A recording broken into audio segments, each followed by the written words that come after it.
Welcome friends, আমরা এটা chapter 5 এর সেকেন্ড পার্টে এসেছি ভিডিওটা।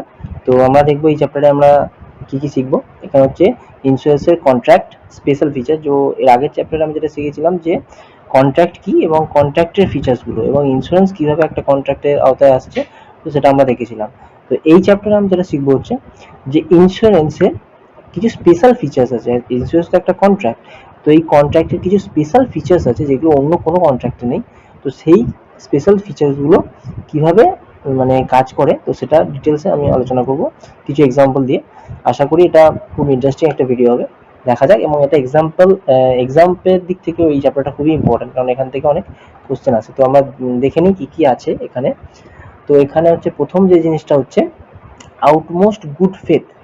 তো এটা একটা আছে ইউবেরিমা ফাইটস।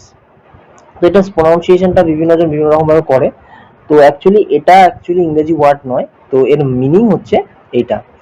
তো এটা অনেক সময় এক্সাম্পে আসতে পারে, তো কোশ্চেনে বিভিন্ন রকম কোশ্চেন আসতে পারে। তো এটা মানে হচ্ছে আউটমোস্ট গুড ফেথ, মানে হচ্ছে কাউকে সম্পূর্ণ রকম ভাবে বিশ্বাস করা, বা কেউ যেটা সেটা বলছে তো সেটা সম্পূর্ণ সঠিক এইভাবে বিশ্বাস করা। তো এটা এক্সাম্পল দিয়ে আমি পরে দেখছি জিনিসটা কি। ইন্স্যুরেবল ইন্টারেস্ট মানে হচ্ছে তো এখানে ইন্স্যুরেন্স করার জন্য কারো ব্যক্তিগত কোনো ইন্টারেস্ট আছে কিনা, আমি ওভারঅল বলে দিই, তারপর ডিটেলসে যাচ্ছি। তারপর হচ্ছে আমরা প্রক্সিমেট কজ, তারপর হচ্ছে ইন্ডেমনিটি, তারপর হচ্ছে সাবরোগেশন। তো এই হচ্ছে এই কটা আমাদের এলিমেন্ট আছে।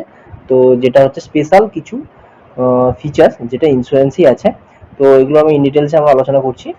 তো দেখা যাক, প্রথম জিনিসটা হচ্ছে আমাদের হচ্ছে আউটমোস্ট গুড ফেথ। তো আউটমোস্ট গুড ফেথটা কি, তো এখানে এই ওয়ার্ডটাকে আমার মনে রাখতে হবে, ইউবেরিমা ফাইটস, যেটা হচ্ছে এটা এটা মানে হচ্ছে আউটমোস্ট গুড ফেথ। তো অনেক সময় কোশ্চেনে এই টার্মটা থেকেও ইউজ করতে পারে, তো সেটা ওই জন্যই আমি এই ওয়ার্ডটা ইউজ করেছি। তো এটা কিন্তু মানে এক্সামে আসতে পারে। তো এটার মানে হচ্ছে আউটমোস্ট গুড ফেথ। তো এটা মানেটা কি, আউটমোস্ট গুড ফেথ সাপোজ, আচ্ছা এখানে আমি যেটা বলেছি, this is the one fundamental principal of an insurance contract. এটা একদম বেসিক ইন্স্যুরেন্সের একদম বেসিক মানে ফান্ডামেন্টাল প্রিন্সিপাল। এটা একদম সব থেকে প্রথম যে জিনিসটা হচ্ছে। এবং এটা এটা কি রকম জিনিস, ধরুন আমি একটা এক্সাম্পল এখানে দিচ্ছি, একটা এক্সাম্পল আমি দিই, তারপর ওখানে আমি আসছি ডিটেলসে। এক্সাম্পলটা হচ্ছে, ধরুন একটা ব্যক্তি যে ডেভিড ডেভিড একজন একটা ইন্স্যুরেন্সের যে প্রপোজাল, একটা ফর্ম ফিল আপ করে ইন্স্যুরেন্স কোম্পানিতে জমা করেছে, তো ইন্স্যুরেন্স পলিসি নেওয়ার জন্য। কিন্তু পলিসি নেওয়ার সময় তার অ্যাকচুয়ালি একটা হেলথ ইস্যু ছিল, সেটা হচ্ছে ডায়াবেটিস ছিল। তার ডায়াবেটিস ছিল। কিন্তু সে কি করেছে, যখন পলিসি ডকুমেন্টস ফিল আপ করা, পলিসি প্রপোজাল ফর্মটা ফিল আপ করার সময় এগুলো কোনোটাই মেনশন করেনি। তো যথারীতি মেনশন না করার জন্য পলিসিও এটা ইস্যু হয়ে গেছে, এবং এটা ইন্স্যুরেন্স বিশ্বাস করে নিয়েছে। ইন্স্যুরেন্স কোম্পানি বিশ্বাস করেছে যে ও যেগুলো যেগুলো বলেছে সেগুলো সম্পূর্ণ সঠিক, এবং তার বেসিসে insurance company issued the policy without asking David to undergo medical test. কোনো মেডিকেল টেস্ট ছাড়াই, একটা সার্টেন এজ পর্যন্ত কোনো মেডিকেল টেস্ট লাগে না, তো সেগুলো আমরা জানবো পরে। তো তার জন্য আমাকে উইদাউট মেডিকেল টেস্টেই ইন্স্যুরেন্স বিশ্বাস করে নিয়েছে যে ওনার মধ্যে ডায়াবেটিস এই প্রবলেমটা নেই। তো যথারীতি পলিসি ইস্যু হয়ে গেছে। এবার দেখা গেল কিছুদিন বাদে তার স্বাস্থ্যের প্রবলেম শুরু হলো, এবং তিনি মারা গেলেন। ফিউ ডেজ মানে কিছু দিন বাদে তিনি মারা গেলেন, এবং যথারীতি ক্লেম হলো। কিন্তু আপনাদের কি মনে হয়, এটা কি উনি ক্লেম পাবেন? অ্যাকচুয়ালি এই ক্লেমটা পাবেন না। তার কারণ হচ্ছে নমিনি ক্লেমটা পাবে না, মানে এটা কোম্পানি কিন্তু রিজেক্ট করে দেবে। কারণ যখন ওনার ডেথ সার্টিফিকেট লেখা থাকবে যে উনি মারা গেছেন ডিউ টু ডায়াবেটিস বা তার কনসিকুয়েন্সেসের জন্য উনি মারা গেছেন, তখনই এটা কিন্তু এই ক্লেমটা রিজেক্ট হয়ে যাবে। এবং ইন্স্যুরেন্স ইন্ডিভিজুয়ালি এটা ইনভেস্টিগেট করবে যে উনি ব্যক্তিগতভাবে কিভাবে মানে কি কারণে, অ্যাকচুয়াল কারণটা কি, যে কি কারণে মারা গেছেন। উনি যদি হয়তো মেডিকেল সার্টিফিকেটেও ডায়াবেটিসটা উল্লেখ করলো না, মানে অনেক সময় এটা হতে পারে, তো তখনই কিন্তু ইন্স্যুরেন্স কোম্পানি পুরোটা বিশ্বাস করবে না, ওর পিছনে একটা ইনভেস্টিগেশন হবে, যে সত্যি করে দেখবে যে সত্যি করে উনি ডায়াবেটিসে মারা গেছেন কিনা। যদি ডায়াবেটিসে মারা যান তাহলে কিন্তু ক্লেমটা রিজেক্ট হয়ে যাবে। তো এখানে আমরা কি শিখলাম, যে যদি কাস্টমার এটা অলরেডি ইন্স্যুরেন্স করার সময় বলে দিত যে আমার একটা ডায়াবেটিস আছে, তাহলেও পলিসিটা ইস্যু হতো, সার্টেন কোনো একটা মেডিকেল টেস্ট হতো এবং সার্টেন প্রিমিয়াম একটু বেশি, সামান্য বেশি দিতে হতো, কিন্তু তিনি ক্লেমটা পেতেন। কিন্তু যেহেতু উনি এটা ডিসক্লোজ করেন, এবং ইন্স্যুরেন্সের বেসিক ফান্ডা হচ্ছে যে কাস্টমার যেটা বলবে ইন্স্যুরেন্স কোম্পানি সেটাকে সঠিক বলে মেনে নেবে, এটা হচ্ছে আউটমোস্ট গুড ফেথ। এটা অন্য দিক থেকেও তাই, মানে কাস্টমারও ভাববে যে ইন্স্যুরেন্স কোম্পানি যে টার্মস অ্যান্ড কন্ডিশনগুলো আমাকে বলছে সেটা সঠিক। এদের মধ্যে কেউ যদি এই জিনিসটা লুকায়, কোনো কিছু শর্ত, কোনো কিছু জিনিস যদি পুরোপুরি ডিসক্লোজ না হয়, তাহলে ইন্স্যুরেন্সের যে মেন প্রিন্সিপাল, যেটা আউটমোস্ট গুড ফেথ, সেটা হচ্ছে ব্রেক হয়ে যাচ্ছে। তো এই যে ইন্স্যুরেন্স সবসময় একটা বিশ্বাসের জিনিস, এটা বিশ্বাস, ইন্স্যুরেন্স কোম্পানি বিশ্বাস করে যে কাস্টমার যা বলছে সম্পূর্ণ সঠিক, এবং কাস্টমারও বিশ্বাস করে যে ইন্স্যুরেন্স কোম্পানিতে যে টার্মস অ্যান্ড কন্ডিশনগুলো আছে সেগুলো সম্পূর্ণ সঠিক, কোনো কিছু লুকানো হয়নি। ইনকেস পলিসি ইস্যু হওয়ার পর যদি কোনো কিছু এই সংক্রান্ত কোনো কিছু ফ্রড বেরোয়, কোনো কিছু ডিসক্লোজ না হয়ে থাকে প্রপার, তো ডিসক্লোজ না হয়, তাহলে এটা কিন্তু ইন্স্যুরেন্সের যে কন্ট্রাক্ট এটা কিন্তু ইনভ্যালিড হয়ে যাবে। এটা কিন্তু একমাত্র ইন্স্যুরেন্সের ক্ষেত্রে এই জিনিসটা আছে। তো তো সেটা এখানে যেটা আমি বলছি যে proposer has a legal duty, তার একটা এটা আইনি ডিউটি যে ডিসক্লোজ, মানে সবকিছু জানানো, অল দ্য মেটেরিয়াল ইনফরমেশন, তার শরীরে কি সমস্যা আছে সমস্ত ডিটেলস ডিটেলসে তাকে জানাতে হবে। About the subject matter of the insurance to the ইন্স্যুরার who do not have this information. Customer দেখো, ইনফরমেশন ইন্স্যুরেন্স কোম্পানির কাছে জানা সম্ভব নয় যে কাস্টমারের হেলথ কেমন, ইন্ডিভিজুয়ালি তো জানা সম্ভব না, তো সেখানে কাস্টমারকে ডিটেলস বলতে হবে। তো সেখানে যদি কাস্টমার লুকিয়ে যায় তো এটা একটা সমস্যা। তো আমরা এক্সাম্পল দেখলাম। এবার নেক্সট যেটা পয়েন্ট হচ্ছে ইন্স্যুরেবল ইন্টারেস্ট জিনিসটা কি? তো এটা নামটাই একটা বোঝাচ্ছে যে একটা কোনো একটা ইন্টারেস্ট আছে, কোনো একটা কিছু একটা মানুষের ইন্টারেস্ট আছে কিছু একটা ব্যাপারে। তো ইন্স্যুরেবল ইন্টারেস্ট জিনিসটা কি, এটা একটা বোঝানোর জন্য আমি একটা চার্ট দিয়েছি, এটা ছোট মতো মানে একটা ছবি দিয়েছি। এখানে একজন ব্যক্তি আছে এবং এর কিছু এখানে কিছু ছবি আছে, একটা হচ্ছে সেলফ। তো ইন্স্যুরেবল ইন্টারেস্ট মানে হচ্ছে যে আমি যে ইন্স্যুরেন্স করছি, যার নামে করছি, আমি আমার নামে করতে পারি, আমার কোনো একটা গাড়ির নামে করতে পারি, আমি আমার ছেলের নামে করতে পারি, আমার ওয়াইফের নামে করতে পারি।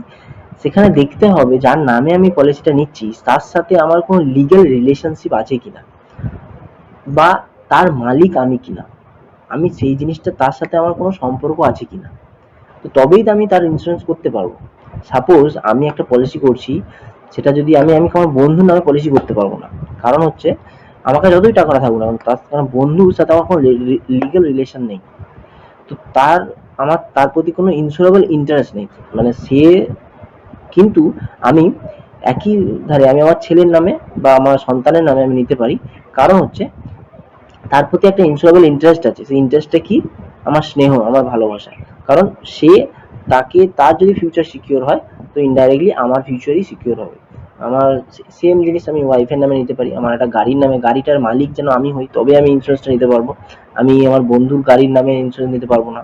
তো জিনিসটা সেরকম, আমি ওয়াইফের নামে নিতে পারবো কারণ সে আমার লিগেল লিগেল রিলেশনশিপ আছে তার সাথে আমার, তো সেই জিনিসটা নিতে পারি। সেম একইভাবে আমি ওয়াইফ, মানে আমি গার্লফ্রেন্ডের নামে নিতে পারবো না, কারণ ওর সাথে কোনো লিগেল রিলেশনশিপ আমার নেই। তো ইন্স্যুরেবল ইন্টারেস্ট মানে হচ্ছে সেখানে যে জিনিসটার প্রতি আমি ইন্স্যুরেন্স নেব সেটা যেন আমার হতে পারে, সেটা আমার যেন হয়, লিগালি যেন আমার হয়, এবং অথবা তার সাথে আমার একটা লিগেল রিলেশনশিপ থাকে, তবে তাকে ইন্স্যুরেবল ইন্টারেস্ট বলবো। তো এই জিনিসটা হচ্ছে একটা আমি এক্সাম্পল দিয়ে বোঝালাম। তো আমি একটুখানি থিওরিটা একটু দেখে নিই। Insurable interest should be present at the time of taking. Insurable interest should be present at the time of taking. এখানে একটা জিনিস, যখন পলিসিটা নিচ্ছি তখন তার প্রতি একটা ইন্স্যুরেবল ইন্টারেস্ট থাকতে হবে। General insurance should be present in both the time of taking and general ইন্স্যুরেন্সে ওই যে টাইম, এটা অতটা গুরুত্বপূর্ণ, এটা আপনাদের ইম্পর্টেন্ট নয়। আচ্ছা, এখানে যেটা হচ্ছে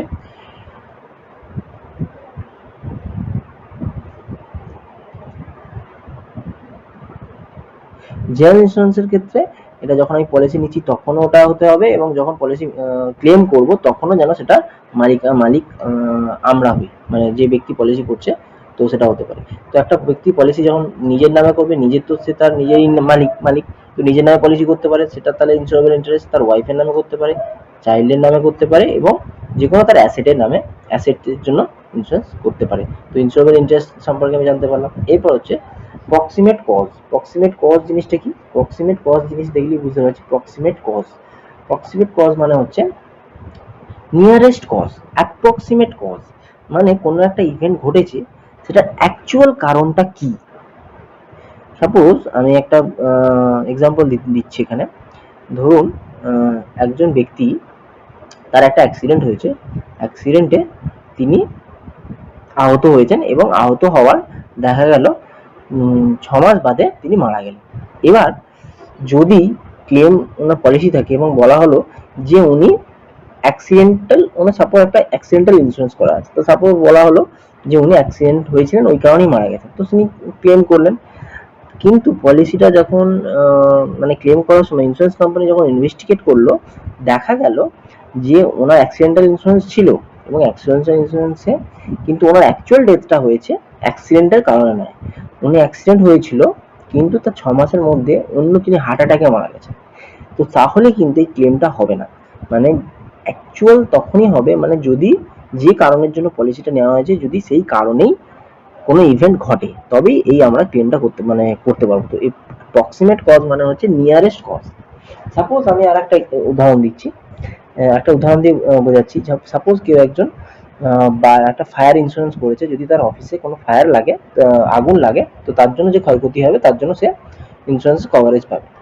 এবার দেখা গেল তার আগুন লেগেছিল এবং তার জন্য তার ক্ষয়ক্ষতি হয়েছে 60,000 টাকা। কিন্তু দেখা গেল ইন্স্যুরেন্স নিয়েছিল যে ব্যক্তি, তিনি আগুনের ইন্স্যুরেন্স নেওয়ার পরেও কোনো রকম আগুন প্রতিরোধক ব্যবস্থা কিছু নেননি এবং তার আগুনের জন্য হয়তো 40,000 টাকা খরচা হয়েছে, বাকি 30,000 টাকা খরচা হয়েছে তার নেগলিজেন্সির জন্য। তিনি যদি ওই নেগলিজেন্সিটা না করতেন তাহলে এই সমস্যাটা হতো না। তো তাহলে এটা একটা আমাদের সমস্যা। প্রক্সিমেট কজ, তো প্রক্সিমেট কজ মানে হচ্ছে কোনো একটা দুর্ঘটনা ঘটেছে তার নিয়ারেস্ট কজ মানে সব থেকে কাছের কারণটা, তো সেইটাকে খুঁজতে হবে ইন্স্যুরেন্সের ক্ষেত্রে। তো বিভিন্ন কারণে মানুষের মৃত্যু ঘটতে পারে, বিভিন্ন কারণে কোনো দুর্ঘটনা ঘটতে পারে, তো সেই দুর্ঘটনাটা যে কারণে হয়েছে সেটা সঠিক অনুসন্ধানটা খুব দরকার। যেমন একটা মানুষের ডেথ হয়েছে, আমার অ্যাক্সিডেন্টাল পলিসি ইন্স্যুরেন্স করা আছে, যদি আমার অ্যাক্সিডেন্ট হয় তাহলেই আমি একটা সার্টেন অ্যামাউন্ট পাবো। আমি জাস্ট উদাহরণের জন্য বলছি। আমার ডেথ হলো, এবার কাস্টমারের যে নমিনি আছে সে বললো অ্যাক্সিডেন্টেই মারা গেছে, তো ইন্স্যুরেন্স কোম্পানি কি সেটা বিশ্বাস করে নেবে? তো ইন্স্যুরেন্স কোম্পানি আগে দেখবে যে সত্যি করেই তার কি কারণে ডেথ হয়েছে। হয়তো অ্যাক্সিডেন্ট হয়েছিল কিন্তু সে মারা গেছে অ্যাক্সিডেন্টের জন্য নয়, অ্যাক্সিডেন্ট হয়েছে তারপর সে রিকভার হয়ে গেছে, সে সুস্থ হয়ে গেছে, তারপর তার হার্ট অ্যাটাকে তার মৃত্যু হয়েছে এবং সেটা ইন্স্যুরেন্সের সাথে তার মানে অ্যাক্সিডেন্টের সাথে কোনো রিলেশন নেই। তো সেক্ষেত্রে তার ক্লেমটা আসবে না, কারণ হচ্ছে তিনি হার্ট অ্যাটাকে মারা গেছেন, তিনি অ্যাক্সিডেন্টে মারা যাননি। তো মেন যে কারণটা মানে কোনো দুর্ঘটনা ঘটেছে তার নিয়ারেস্ট কজ, ম্যাক্সিমাম মানে নিয়ারেস্ট কজটাকে আমার আইডেন্টিফাই করতে হবে এবং সেই কারণে সেটা যদি হয়ে থাকে এবং তার জন্য যে ক্লেম থাকবে সেই ক্লেমটা আমরা দেবো। অবশ্যই এখানে আমাকে এটা দেখতে হবে। প্রক্সিমেট কজ মানে হচ্ছে nearest cause is a key principle of the insurance and is concerned with how the loss and damage actually occurred। তো কি কারণে, প্রকৃত কি কারণে হয়েছে, whether it is independent, whether it is indeed as a result of an insured peril. If the loss has been caused by the insured peril, then the insurer is liable। insured peril মানে কি, যে কারণে যে ক্ষতির জন্য আমি ইন্স্যুরেন্সটা নিয়েছি, যেমন এখানে অ্যাক্সিডেন্টাল যে ইন্স্যুরেন্স নিয়েছি, এখানে ইনসিওর্ড পেরিল হচ্ছে অ্যাক্সিডেন্ট। যদি এটা অ্যাকচুয়াল অ্যাক্সিডেন্টের জন্য হয়ে থাকে তাহলে ইন্স্যুরেন্স কোম্পানিকে পেমেন্টটা দিতে হবে, ইন্স্যুরার ইজ লায়াবল। আর যদি এটা ইনসিওর্ড পেরিল নয়, অ্যাক্সিডেন্ট ছাড়া অন্য কিছু ডেথ হয়, তো এটা বিভিন্ন রকম উদাহরণ এটা হতে পারে। তো এই জিনিসটা আশা করি আপনাদের ক্লিয়ার হয়েছে। এবার হচ্ছে ইনডেমনিটি। ইনডেমনিটি মানে হচ্ছে ক্ষতিপূরণ, ইনডেমনিটি মানে হচ্ছে ক্ষতিপূরণ। তো এটা একটা ইন্স্যুরেন্সের একটা প্রিন্সিপাল। ইনডেমনিটি মানে হচ্ছে যে ইন্স্যুরেন্স কখনো লাভের জন্য হয় না, ইন্স্যুরেন্স মেনলি যে আমার ক্ষয়ক্ষতি হয়েছে সেটাকে পূরণ করার জন্য। তো এটা আমি একটা উদাহরণ দিয়ে বলছি। তো মানে এখানে মেইন জিনিসটা হচ্ছে ইন্স্যুরেন্স করার আগে যে কাস্টমারের যা সিচুয়েশন ছিল, দুর্ঘটনা হওয়ার পর ইন্স্যুরেন্স কোম্পানি করবে কি, তার সেই আগের অবস্থাটাকে ফিরিয়ে দেবে কিন্তু তাকে লাভ দেবে না। মানে জিনিসটা হচ্ছে it means that policy holder who suffers a loss is compensated মানে তাকে ক্ষতিপূরণ দেওয়া হবে, so as to put him or her in the same financial position as he or she was before, মানে তাকে সেই ফাইন্যান্সিয়াল পজিশনে ফিরিয়ে দেওয়া হবে যে দুর্ঘটনাটা ঘটার আগে যে সিচুয়েশন ছিল। তাকে কখনোই এখান থেকে সে প্রফিট মেকিং করতে পারবে না। এবার একটা উদাহরণ আমি দিচ্ছি, এখানে একটা দিছে, the philosophy is one should not make profit through insurance. এটাই যেটা বলছি, যেখানে ইন্ডেমনিটি মানে হচ্ছে এখানে কখনো এটা ক্ষতিপূরণের জন্য, কখনোই প্রফিট মেকিং এর জন্য নয়। আর এটা অ্যাকচুয়ালি এটা জেনারেল ইন্স্যুরেন্সের জন্য বা নন লাইফ ইন্স্যুরেন্সের জন্য, কারণ লাইফ ইন্স্যুরেন্সের অ্যাকচুয়াল আমরা কোনো লাইফের অ্যাকচুয়াল ভ্যালু, মানুষের জীবন অ্যাকচুয়ালি অমূল্য, তো তার অ্যাকচুয়ালি তো যে পলিসিতে যা থাকবে, ডেথ ক্লেম থাকবে, সেটাই দিতে হবে, সেটা কিন্তু কম দেওয়া যাবে না। কিন্তু জেনারেল ইন্স্যুরেন্সের ক্ষেত্রে এটা কিন্তু হয় না। জেনারেল ইন্স্যুরেন্সে সাপোজ একটা ফায়ার ইন্স্যুরেন্স নেওয়া আছে বা একটা গাড়ির ইন্স্যুরেন্স নেওয়া আছে, তো কার ইন্স্যুরেন্সে দেখা গেল, কার ইন্স্যুরেন্সে আমার কোনো একটা অ্যাক্সিডেন্টে আমার 50,000 টাকা, সাপোজ আমার 50,000 টাকা খরচা হয়েছে, 50,000 টাকা খরচা হয়েছে। তো কিন্তু আমার পলিসি করা ছিল, মানে অ্যাক্সিডেন্টাল আমার কভারেজ ছিল 60,000 টাকা, অ্যাক্সিডেন্টাল কভারেজ ছিল 60,000 টাকা, কিন্তু হ্যান্ড রাইটিং একটু অসুবিধা হচ্ছে, আচ্ছা আমার 60,000 টাকা ছিল, কিন্তু আমাকে ইন্স্যুরেন্স কোম্পানি কিন্তু 60,000 টাকা দেবে না, কারণ আমার খরচা হয়েছে 50,000 টাকা। তো আমার যে মানে ক্ষয়ক্ষতি হয়েছে 50,000 টাকা, মানে আমার যে পরিমাণ ক্ষতি হয়েছে সেই পরিমাণ ক্ষতি ইন্স্যুরেন্স কোম্পানি আমাকে দেবে, যতই লাইফ মানে কভারেজ যতই থাকুক না কেন।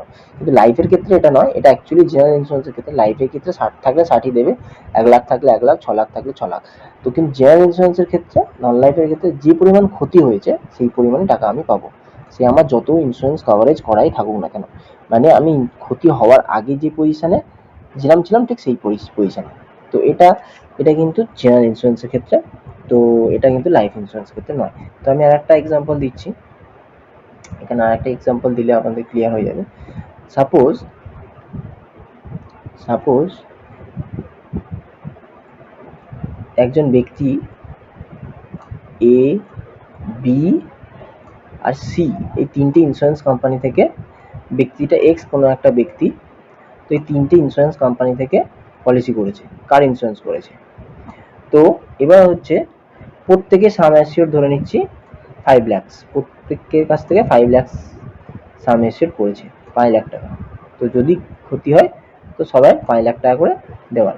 এবার ধরুন গাড়িতে একটা অ্যাক্সিডেন্ট হয়েছে, অ্যাক্সিডেন্টে ধরুন সেই অ্যাক্সিডেন্টের জন্য গাড়িতে খরচা হয়েছে 4 লাখ টাকা, 4 লাখ টাকা খরচা হয়েছে গাড়িতে, 4 লাখ টাকা খরচা হয়েছে। এবার নিয়ম কি, অ্যাকচুয়ালি কি হওয়া উচিত আর অ্যাকচুয়ালি কি হবে, দেখুন এখানে তো যদি এখানে এক্স পার্সন বলতে পারে যে আমার গাড়িতে অ্যাক্সিডেন্ট হয়েছে, তুমি 5 লাখ টাকা দাও, বি কে বলতে পারে তুমি 5 লাখ টাকা দাও, বি কে বলতে পারে তুমি, এ কে বলতে পারে তুমি 5 লাখ টাকা দাও, বি কে বলবে তুমি 5 লাখ টাকা দাও, সি কে বলবে 5 লাখ টাকা দাও।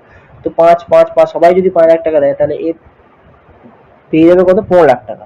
তো তার ক্ষতি হয়েছে 4 লাখ টাকা, অথচ তার হয়ে গেল, ইনকাম পেলো সে, মানে অ্যাকচুয়ালি তার ক্ষতিপূরণ পেলো 15 লাখ টাকা, তাহলে তার তো লাভ হয়ে গেল হিসেব অনুযায়ী। তো এই জিনিসটা ইন্স্যুরেন্স সবসময় ক্ষতিপূরণের জন্য, কখনোই লাভের জন্য নয়। তো তাহলে এই ক্ষেত্রে কি হবে, যদি এরকম কেস আসে তাহলে কি হবে, সিচুয়েশনটা কি হওয়া উচিত। তো এখানে তো এরকম সিচুয়েশন এলে আমরা কি করব, তাহলে এখানে যে হিসেব অনুযায়ী, তো আমি কিন্তু কোনো ইন্স্যুরেন্স কোম্পানি কিন্তু 5 লাখ টাকা করে দেবে না। তো এখানে যে আমার ক্ষয়ক্ষতিটা হয়েছে এবং এরা যা প্রিমিয়াম দিত, মানে প্রত্যেককে এক্স যে পরিমাণে প্রিমিয়াম দিত, ধরুন এখানে আমি ধরে নিচ্ছি, এখানে এ কে 5 টাকা প্রিমিয়াম দিত, বি কে যদি 4 টাকা প্রিমিয়াম দিত, আর সি কে যদি 3 টাকা প্রিমিয়াম দিত পার ডে, তাহলে 5:4:3 এই অনুপাতে এই ক্ষতিটা ভাগ হয়ে যেত। মানে যদি আপনি অনুপাতের ক্ষতি দেখেন, অঙ্কের নিয়ম জানেন, তাহলে এখানে টোটাল 4 লাখ টাকাটা এ কে সেই অনুপাতে, বি কে সেই অনুপাতে এবং সি কে সেই অনুপাতে দিতে হবে। তো এইভাবে জিনিসটা পুরো ভাগ হয়ে যায়। তো এটা হচ্ছে প্রিন্সিপাল অফ ইনডেমনিটি। তো এই জিনিসটা আমি ডিটেলস একটু বলে দিলাম। তো এগুলো এতটা লাগবে না, এত আমার এক্সামে এত আসবে না। তো ঠিক আছে, তো আমি দেখে থাকি। এরপর নেক্সট জিনিসে যাই। নেক্সট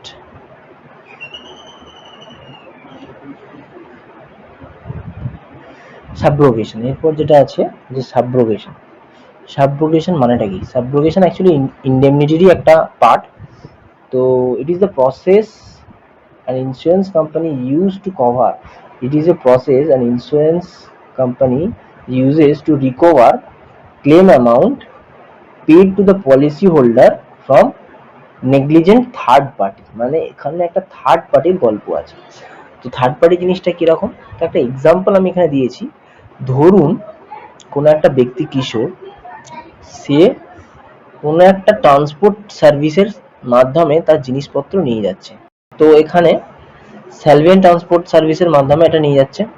এখন ড্রাইভারের কোনো ভুলের জন্য দেখা গেল ওইটা কোনো একটা যে জিনিসগুলো নিয়ে যাচ্ছিল সেখানে একটা তার ক্ষতি হলো 45,000 টাকা। এবার ইন্স্যুরেন্স কোম্পানি কি করবে, তার ওই ক্লেম দেখে তাকে ধরুন 30,000 টাকা কিশোরকে দিল। এবার ইন্স্যুরার কি করবে, ইন্স্যুরেন্স কোম্পানি কি করবে, ওকে যে 30,000 টাকা দিল সেটা যার জন্য ক্ষতিটা হয়েছে, মানে এই যে ট্রান্সপোর্ট সার্ভিস, যে এই যে যার ভুলেই ক্ষতিটা হয়েছে তার কাছ থেকে ওই 30,000 টাকাটা আদায় করে নেবে। এবং এটা হচ্ছে সম্পূর্ণ আইনি জিনিস, এবং ইন্স্যুরেন্সের সেই রাইট আছে যে আমি যার কারণে ক্ষতি হয়েছে, যার নেগলিজেন্সিতে এই ক্ষতিটা হলো, তার কাছ থেকে আমি ওই টাকাটা নিতে পারবো। ঠিক আছে, ক্যান কালেক্ট। তো এটা অ্যাকচুয়ালি সম্পূর্ণ রকমভাবে একটা মানে ইন্স্যুরেন্সের একটা আইনি প্রসেস। তো এটাকে ওই জন্যই বলা হয়, এটাকে সাবরোগেশন বলা হয়। তো সাপোজ এখানে আমি আরেকটা কেস দিচ্ছি। সাপোজ ওনার 40,000 টাকা 45,000 টাকা ক্লেম করেছেন, এবং 40,000 টাকা ইন্স্যুরেন্স কোম্পানি প্রথমে দিয়েছে। পরে ইন্স্যুরেন্স কোম্পানি ওই যে সাবরোগেশনের নিয়ম অনুযায়ী যে নেগলিজেন্স ড্রাইভার ছিল বা নেগলিজেন্ট ট্রান্সপোর্ট সার্ভিসের কাছ থেকে 45,000 টাকাই আদায় করে ফেলতে পারলো। তো এক্সট্রা যে 5,000 টাকা তখন কি করবে, কাস্টমারকে আবার ফেরত দেওয়া হবে। তো এই কাস্টমার বলতে এখানে যে ইনসিওর্ড, মানে যার ক্ষতি হয়েছে, তো তাকে ফেরত দেওয়া হবে। তো এইটা হচ্ছে মেন সাবরোগেশনের কনসেপ্ট। মানে এখানে কারো ভুলের জন্য যদি ইনসিওর্ডের ক্ষতি হয়, তো ইন্স্যুরেন্স কোম্পানি ফার্স্ট তাকে ক্লেম দেবে, এবং সেই ক্লেমটা যার ভুলে ক্ষতি হয়েছে তার কাছ থেকে আদায় করে নেবে। তো এটাই হচ্ছে মেন সাবরোগেশনের নিয়ম। তো এটাই হচ্ছে আমাদের এই চ্যাপ্টারের শেষ। তো যদি ভিডিওটা ভালো লেগে থাকে তাহলে আমার চ্যানেলটা সাবস্ক্রাইব করুন এবং ভিডিওটাকে লাইক করুন, শেয়ার করুন। আর যদি আপনি ইন্স্যুরেন্স অ্যাডভাইজার হিসেবে আপনি কেরিয়ার সূচনা করতে চান, তাহলে অবশ্যই আপনি এলআইসিতে জয়েন করুন। কারণ এলআইসি হচ্ছে ভারতের 1 নম্বর ইন্স্যুরেন্স কোম্পানি এবং সবথেকে লার্জেস্ট ইন্স্যুরেন্স কোম্পানি, এবং গভর্নমেন্ট অফ ইন্ডিয়ার এটা অর্গানাইজেশন। তো এই সংক্রান্ত ডিটেলস জানতে বা এখানে এলআইসিতে জয়েন করতে আমাকে মোবাইল নাম্বার দেওয়া আছে, এখানে আপনি ফোন করতে পারেন, আমাকে ইমেল করতে পারেন। তো আশা করি ভিডিওটা ভালো লেগেছে। Thank you for watching.